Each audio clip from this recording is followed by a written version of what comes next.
The next stage in the preserve's history came about 10 years later. The voters of Alameda and Contra Costa counties played a major role, and one of the people who gave them the opportunity was Robert Doyle.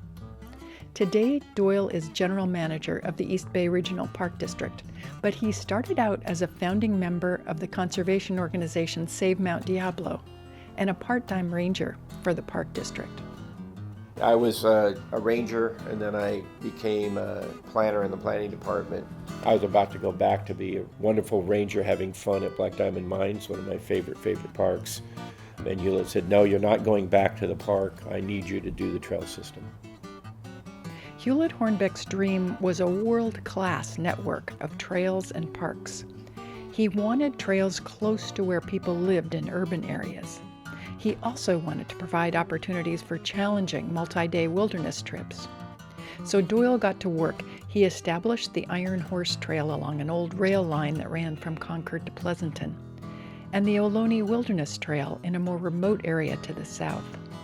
He extended other trails, including the Contra Costa Canal, Lafayette Moraga, Bay Area Ridge, and San Francisco Bay trails.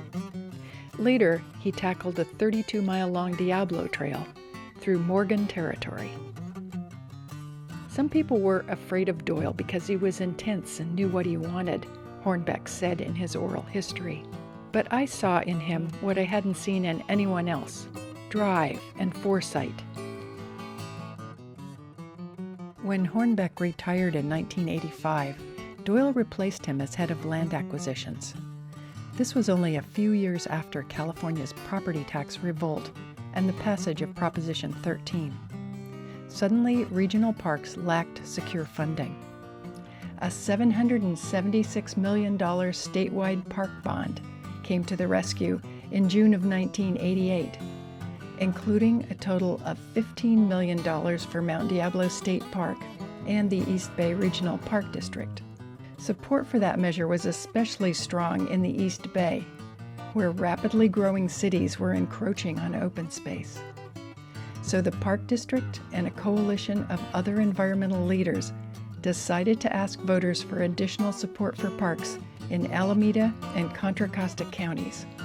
With just months before the November election, they began drafting what came to be called Measure AA. My job was to come up with the trails and the regional trail connections and the land acquisitions, and I spent night and day with maps. I came up with about a $400 million program, and then realizing we weren't going to be able to do that much, I pared it down to about 225, something like that. When I became chief of land acquisition, we had $6 million total, and when we passed Measure AA, we had $225 million, so quite a change. Once Measure AA passed, the Park District suddenly had the money to expand. One of the many areas that benefited was Morgan Territory. It quadrupled in size and became much better connected to other parks. Lands had been secured to link it to Mount Diablo on the west and to Round Valley on the east. At last, there was room to roam for both people and wildlife.